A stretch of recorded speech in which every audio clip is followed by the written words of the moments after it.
வாழ்க வளமுடன். ஓம் நமச்சிவாய. அனைத்து தமிழ் உள்ளங்களுக்கும் வணக்கம். குரு பகவானின் அதிசார பெயர்ச்சி.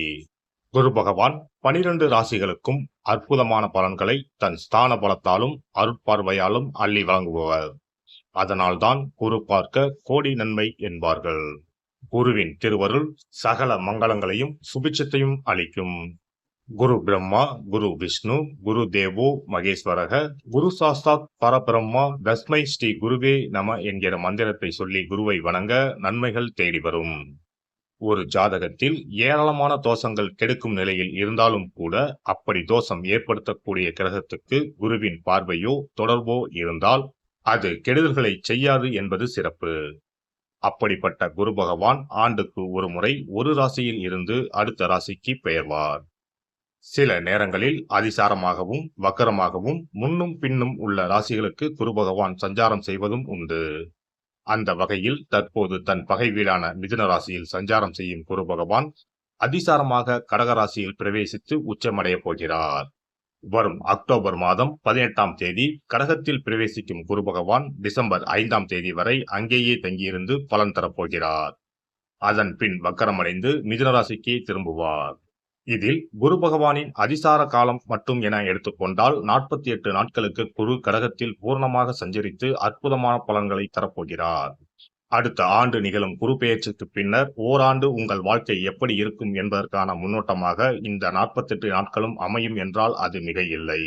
அந்த வகையில் இதில் அற்புதமான பலனை பெறப்போகும் ராசிக்காரர்கள் என்றால் முதலில் மிதுன ராசியை சொல்லலாம். ஜென்ம குருவாக இருந்தவர் தனஸ்தானத்துக்கு நகர்வது நல்ல மாற்றமாகும். கன்னி ராசிக்கு லாபஸ்தானத்தில் அமர்ந்து உற்சாகத்தை கொடுக்க போகிறார். விருச்சிக ராசிக்கு 9இல் அமர்ந்து ஆசுவாசப்படுத்தப் போகிறார். மகர ராசிக்கு 7இல் அமர்ந்து ஆனந்தமான வாழ்வை தரப்போகிறார். மீனராசிக்காரர்கள் கஷ்டங்கள் நீங்கி சுகமான வாழ்வை அனுபவிப்பார்கள். மற்றபடி தனகாரகரான குரு பகவான் உச்சம் அடைவதால் உலகெங்கும் பணத்தட்டுப்பாடு ஓரளவு நீங்கும். வாரா கடன்கள் வங்கிகளுக்கு அதிகம் வசூலாகும். மழையளவு உயரும். உணவுப் பொருள் உற்பத்தி அதிகரிக்கும். விருச்சிக ராசியை குரு பகவான் பார்ப்பதால் பூமி விலை உயரும். ரியல் எஸ்டேட் சூடுபிடிக்கும். மருந்து பொருட்களின் விலைகள் குறையும். குரு பகவான் மகர ராசியை பார்ப்பதால் அந்நிய முதலீடுகள் அதிகரிக்கும். குரு பகவான் மீனராசியை பார்ப்பதால் கல்வித்துறை நவீனமாகும். பதிப்பகத்துறை, கேட்டரிங், சட்டம், சிஏ, சிவில், ஆர்கிடெக்ட் துறைகள் வளர்ச்சியடையும். இந்த அதிசார பெயர்ச்சியால் உங்கள் வாழ்வில் வளமும் நலமும் செல்வ செழிப்பும் பெற்று வாழ்வில் உயரிய நிலையை அடைய எல்லாம் வல்ல எம்பெருமானை வேண்டி விரும்பி கேட்டுக்கொள்கிறேன். தனுசு ராசி அன்பர்களே, தற்போது குரு பகவான் 7இல் அமர்ந்து ராசியை பார்த்து கொண்டிருக்கிறார். என்றாலும் எல்லோரும் சொல்வது போல் கேந்திரத்தில் அமர்ந்த குரு உங்களுக்கு பெரிய நன்மைகள் எதையும் செய்யவில்லை என்று தான் சொல்ல வேண்டும். அக்டோபர் 18ஆம் தேதி முதல் அவர் 8ஆம் வீட்டில் அதிசாரமாக அடியெடுத்து வைத்து 48 நாட்கள் அங்கு அமர்த்து பலன் தரப்போகிறார்.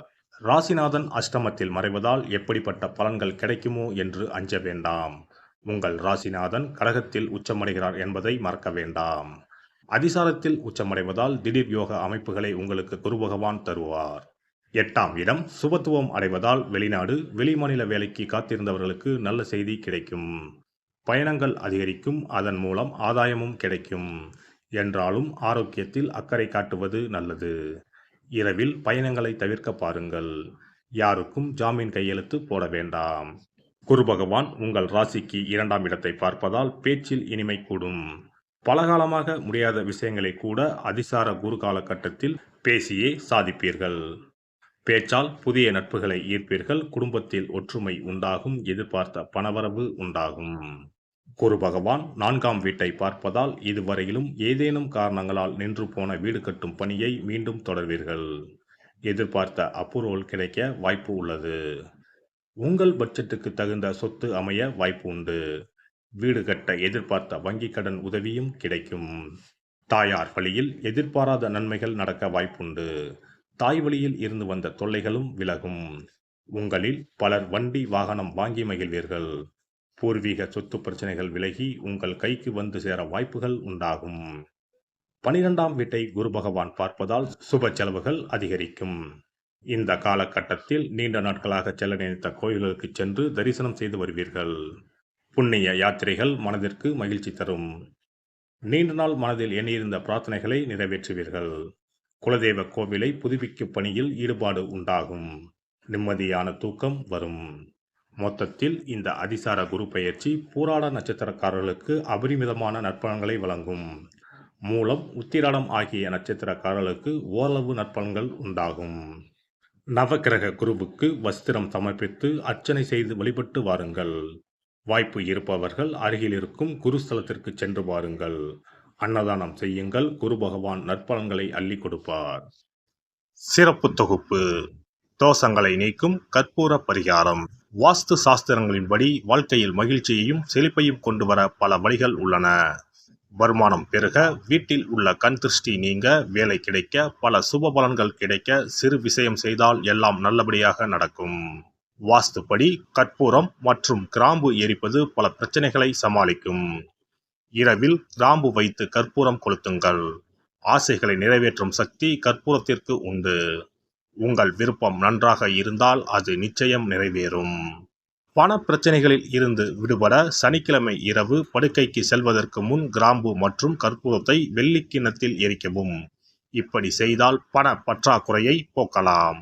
வீட்டில் உள்ள எதிர்மறை சக்தியை விரட்ட கற்பூரம், கிராம்பு மற்றும் ஏலக்காய் நன்றாக வேலை செய்யும்.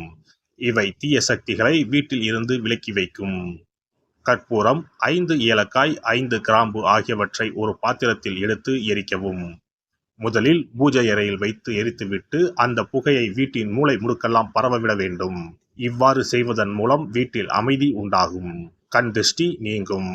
எதிர்மறை ஆற்றல்கள் அகற்றப்படும். வீட்டில் இருப்பவர் மீது தீய பார்வை இருந்தால் அது நீங்கும்.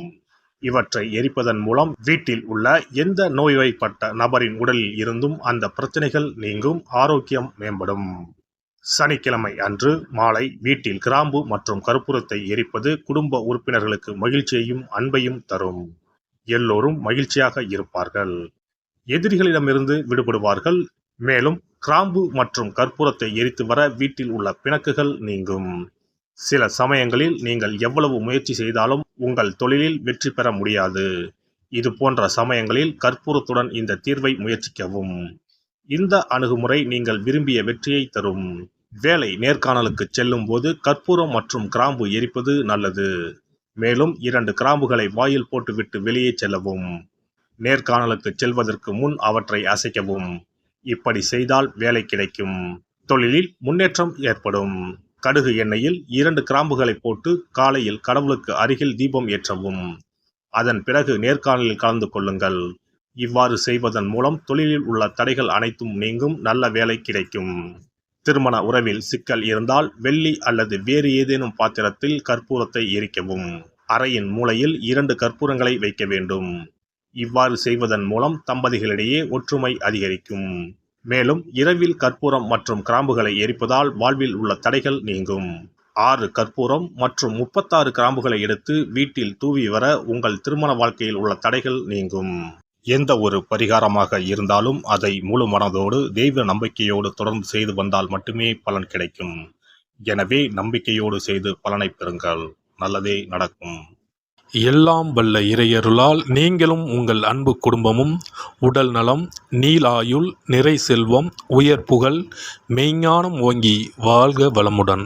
இந்த வீடியோ பதிவு உங்களுக்கு பிடித்திருந்தால் லைக் பண்ணுங்க, கமெண்ட் பண்ணுங்க, ஷேர் பண்ணுங்க. மறக்காம சப்ஸ்கிரைப் பண்ணுங்க. பக்கத்துல இருக்கிற பெல் பட்டனை கிளிக் பண்ணுங்க. நன்றி, வணக்கம். ஓம் நமச்சிவாய. சிவாய நம.